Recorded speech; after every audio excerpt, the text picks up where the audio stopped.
ಬಿಜೆಪಿಗರ ಮೇಲೆ ಸಾಲು ಸಾಲು ಕೇಸ್. ಜಿದ್ದಿಗೆ ಬಿದ್ರ ಸಚಿವ ಪ್ರಿಯಾಂಕ್ ಖರ್ಗೆ. ಸಿಟಿ ರವಿಗೆ ಮತ್ತೆ ಶಾಕ್ ಮೇಲೆ ಶಾಕ್.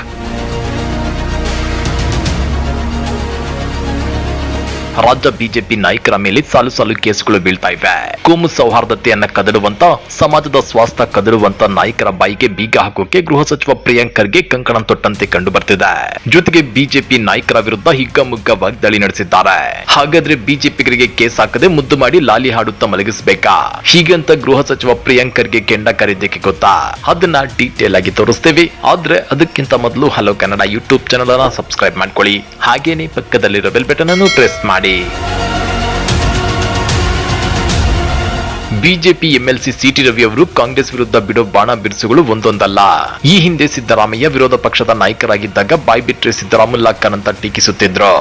ಆದ್ರೆ ಸಿದ್ದರಾಮಯ್ಯ ಸಿಎಂ ಆದ್ಮೇಲೆ ಸಿಟಿ ರವಿ, ಪ್ರತಾಪ್ ಸಿಂಹ ಸೇರಿದಂತೆ ಯಾರೊಬ್ಬರು ಸಿದ್ದರಾಮಯ್ಯನವರನ್ನ ಸಿದ್ದರಾಮುಲ್ಲಕ್ಕರ್ ಅಂತ ಕರೆಯುತ್ತಿಲ್ಲ. ಆನಂತರ ಅಂದು ಸಚಿವರಾಗಿದ್ದ ಲಕ್ಷ್ಮೀ ಹೆಬ್ಬಾಳ್ಕರ್ ಅವರ ವಿರುದ್ಧ ವಿಧಾನ ಪರಿಷತ್ನಲ್ಲೇ ಅವಾಚ್ಯ ಪದ ಬಳಕೆ ಮಾಡಿರೋ ಆರೋಪ ಸಿಟಿ ರವಿ ಅವರ ಮೇಲೆ ಕೇಳಿ ಬಂದಿತ್ತು.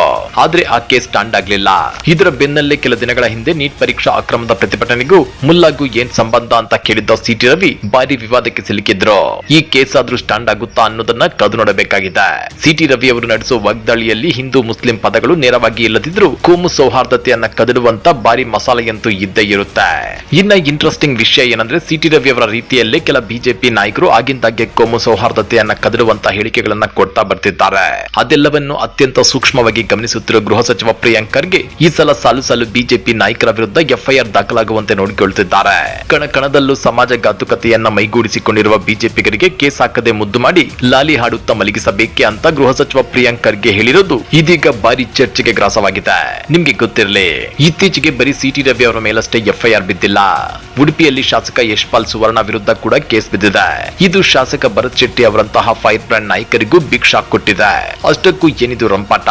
ಬಿಜೆಪಿಗರಿಗೆ ಕೇಸ್ ಹಾಕದೆ ಮುದ್ದು ಮಾಡಿ ಲಾಲಿ ಹಾಡುತ್ತಾ ಮಲಗಿಸಬೇಕಾ ಅಂತ ಸಚಿವ ಪ್ರಿಯಾಂಕ್ ಖರ್ಗೆ ಈ ಪರಿ ಕೆಂಡಮಂಡಲವಾಗಿದ್ದಕ್ಕೆ ಉಡುಪಿಯಲ್ಲಿ ಶಾಸಕ ಯಶ್ಪಾಲ್ ಸುವರ್ಣ ವಿರುದ್ಧ ಕೇಸ್ ಹಾಕಿದ್ದಾದ್ರೂ ಯಾಕೆ? ಈ ಎಲ್ಲಾ ಇಂಟ್ರೆಸ್ಟಿಂಗ್ ಡೀಟೇಲ್ಸ್ ಅನ್ನ ಇವತ್ತಿನ ವಿಡಿಯೋದಲ್ಲಿ ನೋಡೋಣ. ವಿಡಿಯೋ ತುಂಬಾ ಇಂಟ್ರೆಸ್ಟಿಂಗ್ ಆಗಿದೆ. ವಿಡಿಯೋನ ಎಲ್ಲೂ ಸ್ಕಿಪ್ ಮಾಡದೆ ಕೊನೆವರೆಗೂ ನೋಡಿ. ನಮ್ಮ ಭಾರತ ವಿವಿಧತೆಯಲ್ಲಿ ಏಕತೆಯನ್ನ ಕಂಡ ದೇಶ. ಅಂದ್ರೆ ಸರ್ವ ಜನಾಂಗದ ಶಾಂತಿಯ ತೋಟ. ಆದ್ರೆ ಬಿಜೆಪಿ ನಾಯಕರು ತಮ್ಮ ವೋಟ್ ಬ್ಯಾಂಕ್ ಆಗಿ ಧರ್ಮಗಳ ಮಧ್ಯೆ ಬೆಂಕಿ ಹಚ್ಚುತ್ತಿದ್ದಾರೆ. ಬೃಹತ್ ಕಂದಕಗಳನ್ನು ತೊಡುತ್ತಿದ್ದಾರೆ ಎನ್ನುವ ಆರೋಪಗಳು ಇತ್ತೀಚೆಗೆ ಹೆಚ್ಚಾಗ್ತಾನೆ ಇವೆ. ಅದರಲ್ಲೂ ನೀಟ್ ಪರೀಕ್ಷೆ ಅಕ್ರಮದ ವಿರುದ್ಧ ವಿದ್ಯಾರ್ಥಿಗಳು ದನಿ ಎತ್ತುತ್ತಿರಬೇಕಾದ್ರೆ ಇದರಲ್ಲೂ ಕೋಮು ಸಂಘರ್ಷ ತಂದಿಟ್ಟು ರಾಜಕೀಯ ಬೇಳೆ ಬೇಯಿಸಿಕೊಳ್ಳಲು ನೋಡಿದ್ರ ಸಿಟಿ ರವಿ ಅನ್ನೋ ಅನುಮಾನ ವ್ಯಕ್ತವಾಗದೇ ಇರಲ್ಲ. ಯಾಕಂದ್ರೆ ಅವರು ತೋರಿಸಿದ ವಿಡಿಯೋದಲ್ಲಿನ ಮುಲ್ಲಾಗೂ ನೀಟ್ ಪರೀಕ್ಷೆಗೂ ಸಂಬಂಧವೇ ಇರಲಿಲ್ಲ. ಆದ್ರೆ ಮುಲ್ಲಾ ಅಂತ ಹೆಸರು ಹೇಳಿ ಪರೋಕ್ಷವಾಗಿ ಒಂದು ಸಮುದಾಯದ ವಿರುದ್ಧ ಜನರನ್ನ ಎತ್ತಿ ಕಟ್ಟೋದಕ್ಕೆ ನೋಡಿದ್ರು ಅನ್ನೋದು ಇಲ್ಲಿ ಮುಚ್ಚಿಟ್ಟ ಸತ್ಯವೇನೂ ಅಲ್ಲ. ಆದ್ರೆ ಸಿಟಿ ರವಿ ಅವರಂತ ಬಿಜೆಪಿಯ ಹಲವು ನಾಯಕರು ಕೋಮು ಸೌಹಾರ್ದತೆ ಕದಡೋಕೆ ನೋಡುತ್ತಿದ್ದಾರೆ. ಅಂತವರ ವಿರುದ್ಧ ಕೇಸ್ ಬಿದ್ದೇ ಬೀಳುತ್ತೆ ಅನ್ನೋದು ಗೃಹ ಸಚಿವ ಪ್ರಿಯಾಂಕ್ ಖರ್ಗೆ ಅವರ ವಾದ. ನಿಮ್ಗೆ ಗೊತ್ತಿರಲಿ, ಈ ಹಿಂದೆ ರಾಜ್ಯದಲ್ಲಿ ಬಿಜೆಪಿ ಸರ್ಕಾರಗಳಿದ್ದಾಗ ಕೋಮು ಗಲಭೆಗಳು ಮಿತಿ ಮೀರಿದ್ವು. 2008ರಲ್ಲಿ ಮಂಗಳೂರು ಮತ್ತು ಕರಾವಳಿಯಲ್ಲಿ ನಡೆದ ಚರ್ಚ್ಗಳ ಮೇಲಿನ ದಾಳಿಗಳು ಹಾಗೂ 2009ರ ಮಂಗಳೂರು ಪಬ್ ದಾಳಿ ದೇಶಾದ್ಯಂತ ದೊಡ್ಡ ಚರ್ಚೆ ಹುಟ್ಟುಹಾಕಿತ್ತು. ಇನ್ನ 2010ರಲ್ಲಿ ತಸ್ಲಿಮಾ ನಸ್ರೀನ್ ಅವರ ಲೇಖನದ ವಿಚಾರಕ್ಕೆ ಶಿವಮೊಗ್ಗ ಹಾಸನದಲ್ಲಿ ದೊಡ್ಡ ಮಟ್ಟದ ಗಲಭೆಗಳಾಗಿದ್ವು.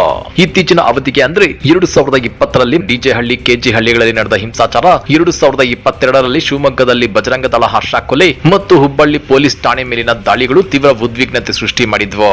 ಇದಷ್ಟೇ ಅಲ್ಲ, ಹಿಜಾಬ್ ವಿವಾದ, ಹಲಾಲ್ ಕಟ್, ಚರ್ಚ್ ಹಾಗೂ ಕರಾವಳಿಯಲ್ಲಿ ನಡೆದ ಪ್ರವೀಣ್ ನೆಟ್ಟಾರು ಸೇರಿದಂತೆ ಸರಣಿ ಹತ್ಯೆಗಳು ಸಾಮಾಜಿಕವಾಗಿ ದೊಡ್ಡ ಮಟ್ಟದ ಕಾವನ್ನು ಸೃಷ್ಟಿ ಮಾಡಿದ್ವು. ಇದೀಗ ತಮ್ಮ ಸಾಮಾಜಿಕ ಜಾಲತಾಣ ಎಕ್ಸ್ ಖಾತೆಯಲ್ಲಿ ಭರತ್ ಶೆಟ್ಟಿ ಅವರ ವಿಡಿಯೋ ಒಂದನ್ನ ಶೇರ್ ಮಾಡಿಕೊಂಡಿರೋ ಪ್ರಿಯಾಂಕ್ ಖರ್ಗೆ ಅವರು ಕಟುವಾದ ಶಬ್ದಗಳಲ್ಲಿ ವಾಗ್ದಾಳಿ ನಡೆಸಿದ್ದಾರೆ. ಪ್ರಿಯಾಂಕ್ ಖರ್ಗೆ ಅವರು ಬರೆದ ಆ ಪೋಸ್ಟ್ ಇದೀಗ ರಾಜ್ಯ ರಾಜಕಾರಣದಲ್ಲಿ ದೊಡ್ಡ ಚರ್ಚೆಗೆ ಗ್ರಾಸವಾಗಿದೆ. ಪ್ರಿಯಾಂಕ್ ಖರ್ಗೆ ಅವರು ಏನ್ ಹೇಳಿದ್ದಾರೆ ಗೊತ್ತಾ? ಕಣಕಣದಲ್ಲೂ ಸಮಾಜ ಘಾತುಕತೆಯನ್ನ ಮೈಗೂಡಿಸಿಕೊಂಡಿರುವ ಬಿಜೆಪಿಗರಿಗೆ ಕೇಸ್ ಹಾಕದೆ ಮುದ್ದು ಮಾಡಿ ಲಾಲಿ ಹಾಡುತ್ತಾ ಮಲಗಿಸಬೇಕಾ ಅಂತೇಳಿ ಖಾರವಾಗಿ ಪ್ರಶ್ನೆ ಮಾಡಿದ್ದಾರೆ. ಜೊತೆಗೆ ಸಮಾಜದಲ್ಲಿ ದ್ವೇಷದ ವಿಷ ತುಂಬಲು ಪ್ರಯತ್ನಿಸುವ ಯಾರೇ ಆಗಲಿ ಅವರು ಖಂಡಿತ ಕಾನೂನು ಕ್ರಮಕ್ಕೆ ಒಳಪಡಲೇಬೇಕು. ಭರತ್ ಶೆಟ್ಟಿ ಅವರು ಕಾನೂನು ಪಾಲನೆ ಮಾಡುವ ಪೊಲೀಸರ ಬಗ್ಗೆ ಅತ್ಯಂತ ತುಚ್ಛವಾಗಿ ಮಾತನಾಡಿದ್ದಾರೆ. ಅವರು ಬಿಜೆಪಿಯ ಸುಸಂಸ್ಕೃತ ಪರಂಪರೆಯ ರಾಯಭಾರಿಯಂತೆ ಮಾತನಾಡಿದ್ದಾರೆ. ಸಿಟಿ ರವಿ, ಯಶ್ಪಾಲ್ ಸುವರ್ಣ ಬಿಜೆಪಿ ಸಂಸ್ಕೃತಿಯ ರಾಯಭಾರಿ ಸ್ಥಾನಕ್ಕೆ ಸ್ಪರ್ಧೆ ಮಾಡ್ತಿದ್ರೆ ಈಗ ಭರತ್ ಶೆಟ್ಟಿ ನಾನೇನ್ ಕಮ್ಮಿ ಇಲ್ಲ ಅಂತ ಅಕ್ಕಡ ಕೇಳಿದ್ದಾರೆ. ಇಳಿದಿದ್ದಾರೆ. ಅಷ್ಟೇ ಅಲ್ಲ, ರಾಜ್ಯ ಬಿಜೆಪಿ ನಾಯಕರು ಕರ್ನಾಟಕದ ಪೊಲೀಸರನ್ನ ನಾಯಿಗೆ ಹೋಲಿಸಿ ಮಾತನಾಡುತ್ತಿದ್ದಾರೆ. ಇದು ಅವರ ದುರಹಂಕಾರದ ಪರಮಾವಧಿ. ಕಾನೂನು ಪಾಲನೆ ಮಾಡು ನಮ್ಮ ಅಧಿಕಾರಿಗಳ ನೈತಿಕ ಸ್ಥೈರ್ಯ ಕಸಿಯುವ ಯಾವುದೇ ಪ್ರಯತ್ನವನ್ನು ನಾವು ಸಹಿಸೋದಿಲ್ಲ ಅಂತೇಳಿ ಸಚಿವ ಪ್ರಿಯಾಂಕ್ ಖರ್ಗೆ ಫುಲ್ ವಾರ್ನಿಂಗ್ ಕೊಟ್ಟಿದ್ದಾರೆ. ಜೊತೆಗೆ ಬಿಜೆಪಿಗರಿಗೆ ಕಠಿಣವಾಗಿ ಟಾಂಗ್ ಕೊಟ್ಟಿರೋ ಅವರು, ಶಾಸಕ ಸಂಸದರಂತಹ ಎಷ್ಟೇ ಪ್ರಭಾವಿ ಸ್ಥಾನದಲ್ಲಿದ್ದರೂ ಪೊಲೀಸರು ಕಾಕಿ ಯೂನಿಫಾರ್ಮ್ ಹಾಕೊಂಡು ಕಾನೂನು ಪಾಲನೆ ಮಾಡುತ್ತಿದ್ದಾರೆಯೇ ಹೊರತು ಬಿಜೆಪಿಗರಂತೆ ಚಡ್ಡಿ ಹಾಕೊಂಡು ಸಮಾಜಘಾತುಕ ಕೆಲಸಗಳನ್ನ ಮಾಡುತ್ತಿಲ್ಲ ಅಂತ ನೇರವಾಗಿಯೇ ಸವಾಲ್ ಹಾಕಿದ್ದಾರೆ. ಬಿಜೆಪಿಗರು ತಾವು ಸಂವಿಧಾನ ಮತ್ತು ಕಾನೂನಿಗಿಂತ ಮೇಲಿದ್ದೀವಿ ಅನ್ನೋ ಭ್ರಮೆಯಲ್ಲಿದ್ದಾರೆ. ಆ ಭ್ರಮೆಯಿಂದ ಹೊರಬಂದು ಸಭ್ಯರಾಗ್ತಿದ್ರೆ ಕಾನೂನು ತನ್ನ ಕೆಲಸ ಮಾಡುತ್ತೆ ಅಂತ ಸ್ಟ್ರೈಟ್ ಮೆಸೇಜ್ ಕೊಟ್ಟಿದ್ದಾರೆ. ಸರಿ, ಈಗ ಪ್ರಿಯಾಂಕ್ ಖರ್ಗೆ ಅವರ ಈ ಕಳಕ್ ಕೌಂಟರ್ ಒಂದು ಕಡೆಯಾದ್ರೆ ಇನ್ನೊಂದು ಕಡೆ ಉಡುಪಿಯಲ್ಲಿ ಏನಾಯ್ತು ಅನ್ನೋದನ್ನ ನೀವು ನೋಡ್ಲೇಬೇಕು. ಲೋಕಸಭೆಯ ವಿರೋಧ ಪಕ್ಷದ ನಾಯಕ ರಾಹುಲ್ ಗಾಂಧಿ ಅವರ ವಿರುದ್ಧ ಪ್ರತಿಭಟನೆ ಮಾಡುವಾಗ ಪ್ರಚೋದನಕಾರಿ ಹಾಗೂ ಅವಹೇಳನಕಾರಿ ಹೇಳಿಕೆ ನೀಡಿರುವ ಆರೋಪದ ಮೇಲೆ ಬಿಜೆಪಿ ಶಾಸಕ ಯಶ್ಪಾಲ್ ಸುವರ್ಣ ಅವರ ವಿರುದ್ಧ ಬುಧವಾರ ಎಫ್ಐಆರ್ ದಾಖಲಾಗಿದೆ. ಉಡುಪಿ ಟೌನ್ ಪೊಲೀಸ್ ಠಾಣೆಯಲ್ಲಿ ಜಿಲ್ಲಾ ಕಾಂಗ್ರೆಸ್ ಸಮಿತಿ ಅಧ್ಯಕ್ಷ ಅಶೋಕ್ ಕೊಡವೂರು ಅವರು ನೀಡಿದ ದೂರಿನ ಆಧಾರದ ಮೇಲೆ ಈ ಪ್ರಕರಣ ದಾಖಲಾಗಿದೆ. ಅಷ್ಟಕ್ಕೂ ಆ ದೂರಿನಲ್ಲಿ ಏನಿದೆ ಗೊತ್ತಾ? ಉಡುಪಿಯ ಸರ್ವಿಸ್ ಬಸ್ ನಿಲ್ದಾಣದ ಬಳಿ ನಡೆದ ಪ್ರತಿಭಟನೆಯಲ್ಲಿ ಯಶ್ಪಾಲ್ ಸುವರ್ಣ ಅವರು ರಾಹುಲ್ ಗಾಂಧಿ ವಿರುದ್ಧ ಮಾನಹಾನಿಕರ ಹಾಗೂ ಪ್ರಚೋದನಕಾರಿ ಹೇಳಿಕೆ ಕೊಟ್ಟಿದ್ದಾರೆ. ನೀಟ್ ಪ್ರಶ್ನೆ ಪತ್ರಿಕೆ ಸೋರಿಕೆ ವಿರುದ್ಧ ಧ್ವನಿ ಎತ್ತಿ ಪ್ರತಿಭಟಿಸುತ್ತಿದ್ದ ವಿದ್ಯಾರ್ಥಿಗಳ ವಿರುದ್ಧವೂ ಶಾಸಕರು ಅತ್ಯಂತ ಅವಹೇಳನಕಾರಿ ಪದಗಳನ್ನು ಬಳಸಿದ್ದಾರೆ. ಬಿಜೆಪಿ ಕಾರ್ಯಕರ್ತರನ್ನ ಕಾಂಗ್ರೆಸ್ ಬೆಂಬಲಿಗರ ವಿರುದ್ಧ ಪ್ರಚೋದಿಸಿ ಸಾರ್ವಜನಿಕ ಶಾಂತಿಗೆ ಧಕ್ಕೆ ತರಲು ಯತ್ನಿಸಿದ್ದಾರೆ. ಈ ಕಾರಣಗಳಿಗಾಗಿ ಭಾರತೀಯ ನ್ಯಾಯ ಸಂಹಿತೆಯ ವಿವಿಧ ಕಾಲಂಗಳ ಅಡಿಯಲ್ಲಿ ದ್ವೇಷ ಪ್ರಚೋದನೆ, ಗಲಭೆಗೆ ಪ್ರೇರೇಪಣೆ ಹಾಗೂ ಕ್ರಿಮಿನಲ್ ಬೆದರಿಕೆ ಹಾಕಿದ್ದ ಆರೋಪಗಳ ಮೇಲೆ ಪೊಲೀಸರು ಕೇಸ್ ಬುಕ್ ಮಾಡಿ ತನಿಖೆ ನಡೆಸುತ್ತಿದ್ದಾರೆ. ಇದೇ ವಿಚಾರವಾಗಿ ಕರ್ನಾಟಕ ಪ್ರದೇಶ ಕಾಂಗ್ರೆಸ್ ಸಮಿತಿ ಕಾರ್ಯಾಧ್ಯಕ್ಷ ಹಾಗೂ ವಿಧಾನ ಪರಿಷತ್ ಸದಸ್ಯ ಮಂಜುನಾಥ್ ಭಂಡಾರಿ ಅವರು ಕೂಡ ತುಂಬಾ ಗಂಭೀರವಾಗಿ ಪ್ರತಿಕ್ರಿಯಿಸಿದ್ದಾರೆ. ಶಾಸಕ ಯಶ್ಪಾಲ್ ಸುವರ್ಣ ಅವರ ಈ ರೀತಿಯ ಹೇಳಿಕೆಯನ್ನ ರಾಜ್ಯ ಸರ್ಕಾರ ಅತ್ಯಂತ ಗಂಭೀರವಾಗಿ ಪರಿಗಣಿಸಿದೆ. ಕಾನೂನು ಕ್ರಮ ಖಂಡಿತ ಆಗುತ್ತೆ. ಈ ಸಂಬಂಧ ನಾವು ಗೃಹ ಸಚಿವ ಪ್ರಿಯಾಂಕ್ ಖರ್ಗೆ ಅವರನ್ನ ಖುದ್ದಾಗಿ ಭೇಟಿಯಾಗಿ ಪ್ರಕರಣದ ಸಮಗ್ರ ತನಿಖೆ ನಡೆಸಿ ಸೂಕ್ತ ಕ್ರಮ ಕೈಗೊಳ್ಳಲು ಪೊಲೀಸರಿಗೆ ನಿರ್ದೇಶನ ನೀಡುವಂತೆ ಮನವಿ ಮಾಡುತ್ತೇವೆ ಅಂತ ಭಂಡಾರಿ ಹೇಳಿದ್ದಾರೆ. ಜೊತೆಗೆ ನೀಟ್ ಪರೀಕ್ಷೆ ವಿವಾದದ ವಿರುದ್ಧ ಧ್ವನಿ ಎತ್ತಿದವರನ್ನ ವೈಯಕ್ತಿಕವಾಗಿ ನಿಂದಿಸುವುದು, ಬೆದರಿಕೆ ಹಾಕೋದು ಬಿಜೆಪಿಯ ವಿದ್ಯಾರ್ಥಿ ವಿರೋಧಿ ಮನೋಭಾವವನ್ನು ತೋರಿಸುತ್ತದೆ. ಪ್ರಜಾಪ್ರಭುತ್ವದಲ್ಲಿ ಬೆದರಿಕೆ ಹಾಕೋದು ಉತ್ತರವಾಗಲ್ಲ ಅಂತ ಕಿಡಿಕಾರಿದ್ದಾರೆ. ವಿಶೇಷ ಅಂದ್ರೆ ಈ ಪ್ರತಿಭಟನಾ ಸಮಾವೇಶದಲ್ಲಿ ಹಾಜರಿದ್ದ ಇತರೆ ಬಿಜೆಪಿ ಶಾಸಕರು ಕೂಡ ಸೈಲೆಂಟ್ ಆಗಿದ್ರಲ್ಲ, ಆ ಮೌನವೇ ಅವರ ಸಮ್ಮತಿಯನ್ನ ಸೂಚಿಸುತ್ತೆ ಅಂತ ಕಾಂಗ್ರೆಸ್ ಆರೋಪಿಸಿದೆ. ಅಷ್ಟೇ ಅಲ್ಲ, ಪ್ರತಿಭಟನೆಯ ಸಂಪೂರ್ಣ ವಿಡಿಯೋ ಸಾಕ್ಷ್ಯಗಳನ್ನು ಸಂಗ್ರಹಿಸಿ ತನಿಖಾಧಿಕಾರಿಗಳಿಗೆ ಸಲ್ಲಿಸಲು ಕಾಂಗ್ರೆಸ್ ರೆಡಿಯಾಗಿದೆ. ಇದಿಷ್ಟು ರಾಜ್ಯದಲ್ಲಿ ನಡೆಯುತ್ತಿರೋ ಕಾಕಿ ಕೇಸ್ ಮತ್ತು ದ್ವೇಷ ಭಾಷಣಗಳ ಸುತ್ತಮುತ್ತಲಿನ ಪೊಲಿಟಿಕಲ್ ಹೈಡ್ರಾಮಾ. ಒಂದೆಡೆ ನಮ್ಮ ನಾಯಕರ ಮೇಲಿನ ಕೇಸ್ಗಳನ್ನು ರಾಜಕೀಯ ಪ್ರೇರಿತ ಅಂತ ಬಿಜೆಪಿ ಹೇಳ್ತಿದ್ರೆ, ಇನ್ನೊಂದೆಡೆ ಕಾನೂನು ಎಲ್ಲರಿಗೂ ಒಂದೇ, ಸಂವಿಧಾನದ ಚೌಕಟ್ಟಿನಲ್ಲಿ ಇರಲೇಬೇಕು ಅಂತ ಕಾಂಗ್ರೆಸ್ ಪಟ್ಟು ಹಿಡಿದಿದೆ. ಇದರ ಬಗ್ಗೆ ನಿಮ್ಮ ಅಭಿಪ್ರಾಯವೇನೋ?